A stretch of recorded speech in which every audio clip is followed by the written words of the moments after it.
Olá, meu nome é Hélida, sou tecnóloga em meio ambiente, mestre em desenvolvimento em meio ambiente e professora do Instituto Federal do Piauí. Vamos dar início à disciplina Ética, Cidadania e Meio Ambiente. O objetivo dessa disciplina é justamente fazer com que o aluno consiga relacionar esses três conceitos, ética, cidadania e meio ambiente, e que ele consiga, ao final da disciplina, compreender que as questões ambientais, elas permeiam todas as outras questões, como as questões políticas, econômicas, sociais e éticas. Vamos dar início então à unidade 1. Na unidade 1, nós faremos uma breve introdução aos conceitos de ética, cidadania e meio ambiente. Vamos começar pelo conceito de ética. O que é ética? Ética é o conjunto de princípios que regulamentam a conduta humana. É o modo de ser com o outro e com tudo que cerca o homem. Então, os valores que definem o que é ética é quero, posso, devo. Por quê? Porque nem tudo que eu quero eu posso, nem tudo que eu posso eu devo, e nem tudo que eu devo eu quero. Então, toda ação humana, ela sempre vai ter uma dimensão ética. E qual a diferença, então, entre ética e moral? Não são a mesma coisa. Leonardo Boff, um grande filósofo, ele já define a diferença entre um e outro. Leonardo Boff esclarece essa diferença. Ele diz: ética é a parte da filosofia. Considera concepções de fundo acerca da vida, do universo, do ser humano e de seu destino. Estatui princípios e valores que orientam pessoas e sociedades. Uma pessoa é ética quando se orienta por princípios e convicções. Já a moral, ele define moral como a parte da vida concreta. Trata da prática real das pessoas que se expressam por costumes, hábitos e valores culturalmente estabelecidos. Uma pessoa é moral quando age em conformidade com os costumes e valores consagrados. Então, essa é a diferença básica entre ética e moral. A moral está mais relacionada aos valores e hábitos de uma sociedade. A ética hoje, ela muda de acordo com a mudança dos próprios valores da sociedade. Ela acompanha as mudanças ao longo do tempo. Então, se os valores mudam, muda a percepção do comportamento ético e pode ocorrer uma reviravolta nos modelos e nas estruturas de sustentação das relações sociais. E é na família onde nós temos as nossas primeiras noções de ética e de convivência humana. É na família onde adquirimos as primeiras noções de comportamento moral do indivíduo e sociedade. É preciso refletir, então, sobre o novo entendimento do que é a família hoje. A família hoje ela é bastante heterogênea, bastante diversificada. Então, os valores, eles mudam a partir dessas modificações também. Então, por isso é importante observar o que essas mudanças vêm trazendo em relação aos valores da sociedade. E com relação à política, o que a gente pode falar da relação entre ética e política? Então, se um governante ele é eleito para atender às demandas da sociedade e ele atende a uma pequena minoria, então ele não está sendo ético. A falta de consciência e desconhecimento dos integrantes do Estado acaba viabilizando os interesses de particulares, o que não é ético na política. Então, cabe aí uma reflexão sobre honestidade, sobre a ausência de corrupção, ou a presença dela, e qual é o papel verdadeiro da pessoa que está representando o poder público. Vamos agora ao conceito de cidadania. O que é cidadania? A cidadania expressa um conjunto de direitos que dá à pessoa a possibilidade de participar ativamente da vida social e do governo de seu povo.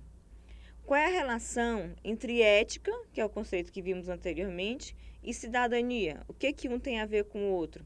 A ética, ela não acontece sem que haja o fortalecimento dos princípios morais que legitimam e respeitam o indivíduo na sua totalidade e na sua individualidade, tornando-os cidadãos participantes. Quer dizer, a ética ela não acontece, ela não existe se o indivíduo não se reconhece como cidadão.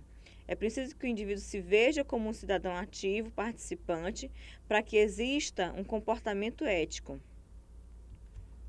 E a escola? Qual o papel da escola nesse cenário?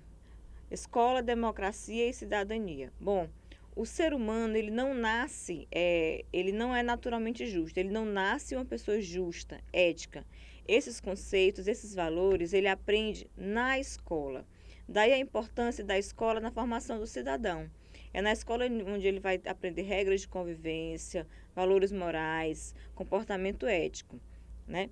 Então, como educar crianças e jovens hoje com mais senso de justiça, sensibilidade, discernimento? É esse o desafio dos educadores atualmente, em meio a tanta violência, a tanta corrupção, né?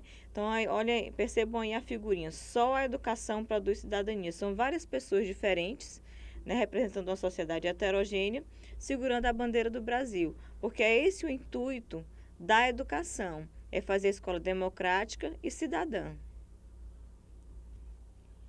Vamos agora ao conceito de meio ambiente. São vários os conceitos de meio ambiente, como vocês podem observar aí nos slides. Eu coloquei apenas alguns para exemplificar, mas as definições são várias. Vamos ver aí alguns.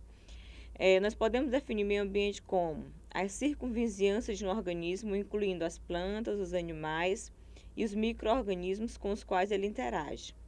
Pode ser conceituado também como o mundo biótico e o abiótico, ou o meio físico, químico e biológico de qualquer organismo.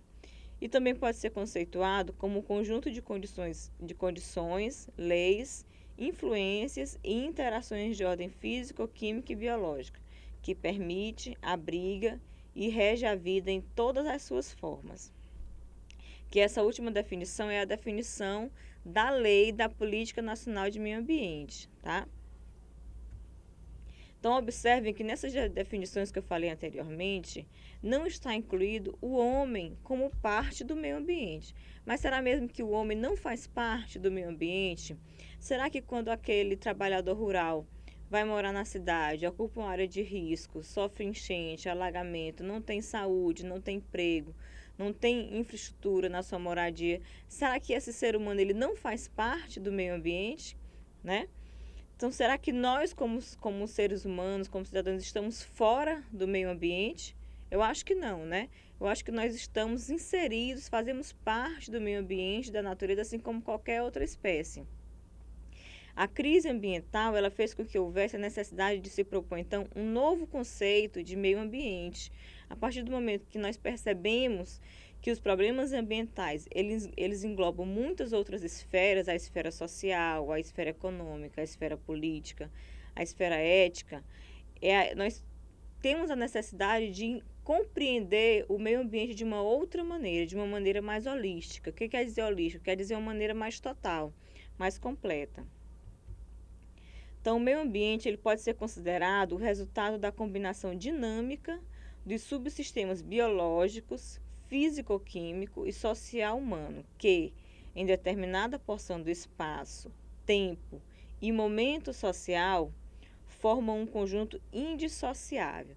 Quer dizer, o meio físico-químico, social, humano e biológico formam um conjunto indissociável. Não dá para dissociar uma coisa da outra. É por isso que nós não conseguimos compreender um determinado problema ambiental de forma setorializada, quer dizer, de forma dividida. A compreensão ela tem que ser integrada. Vejamos aí algumas das principais problemáticas ambientais da atualidade. Nós temos aí o desflorestamento, vocês veem a figura à direita, acima, que é um dos principais problemas hoje da floresta amazônica, né? A agricultura insustentável, que é a agricultura que utiliza métodos antiquados, degradadores do meio ambiente, como, por exemplo, as queimadas. A perda da biodiversidade, a degradação da qualidade e quantidade de água doce no Brasil, o uso intenso de fontes de energia não renováveis e ou devastadoras do meio ambiente, né? Nós já temos tecnologias avançadas no que se refere à produção de energia, mas por questões políticas e econômicas nós não temos uma acessibilidade maior a essas fontes de energia, né? Então, o que interessa hoje para a produção de lucro para o mercado internacional é o petróleo, né? Por exemplo. Então, o preço da energia eólica ele é muito alto, não é tão acessível para a maior parte da sociedade, porque o que interessa em questão de lucro são outras fontes de energia, né? Então, as energias limpas, elas existem, mas não são motivadas a ser utilizadas mais, né? Com mais intensidade. Temos também a questão das cidades ambientalmente insustentáveis e socialmente injustas. Podem observar aí na imagem, quando a gente fala socialmente injusta, a gente fala especificamente de segregação socioespacial. O que é a segregação socioespacial? É o que vocês estão vendo aí na imagem. São favelas bem ao lado de prédios luxuosos, né? Então, o espaço da cidade ele é dividido socialmente, não é espacialmente, é socialmente, né? As pessoas que têm mais poder aquisitivo ocupam os melhores espaços na cidade e as pessoas com menor poder aquisitivo ocupam as periferias, as áreas sem infraestrutura, as áreas que são ocupações de risco, né? Isso a gente chama de segregação socioespacial. E temos também a ausência de responsabilidade socioambiental das empresas, né? As empresas hoje, as maiores empresas, elas procuram ter uma responsabilidade socioambiental por conta de atender uma necessidade do consumidor. Não que essa preocupação nasceu com a empresa, mas é mais uma questão de atender a necessidade do mercado do que uma preocupação legítima da empresa. Temos também a ausência de estímulo à produção e consumo sustentáveis, né? As empresas elas se preocupam, como eu falei, mais para atender uma necessidade do consumidor, porque o consumidor atualmente, ainda que seja uma menor parte, né? Mas se preocupa em olhar se determinado produto tem alguma certificação ambiental ou não. Então, a empresa ela tem que procurar se adequar a esse tipo de comportamento do consumidor, né? Mas não há tanto estímulo, né? A gente fala também estímulo fiscal para as empresas se adequarem à produção sustentável. E, por fim, nós temos o grande problema que é a pobreza e a exclusão social, né? Que é um problema que é visível no país. E olhando para a pobreza, miséria, exclusão social, nós não temos como dissociar isso das questões ambientais, porque o ser humano faz parte do meio ambiente. Então, o que afeta o ser humano afeta também o meio ambiente. O que afeta o meio ambiente afeta o ser humano. Todos esses problemas que foram mencionados aqui, eles são, de certa forma, consequências do nosso modelo capitalista de desenvolvimento. O modelo capitalista é um modelo que busca essencialmente o lucro, né? Então, ele gera riqueza e acumulação de um lado e pobreza e devastação ambiental de outro lado. Dessa forma, o sistema social e ético estão falhos e precisam ser reformulados, né? Então, é por isso que é urgente a necessidade de uma ética global, né? De um ethos mundial. O que quer dizer uma ética global, um ethos mundial? Uma ética que atenda à necessidade de toda a comunidade planetária. É um termo muito falado atualmente, o termo comunidade planetária, sociedade planetária, porque é justamente a busca dessa nova ética mundial. Para Leonardo Boff, a ética do cuidado é fundamental. Se não cuidarmos do planeta Terra, ele poderá sofrer um colapso e destruir as condições que permitem um projeto planetário humano, certo? Na unidade 2, nós vamos falar mais um pouquinho de ethos mundial e sociedade sustentável.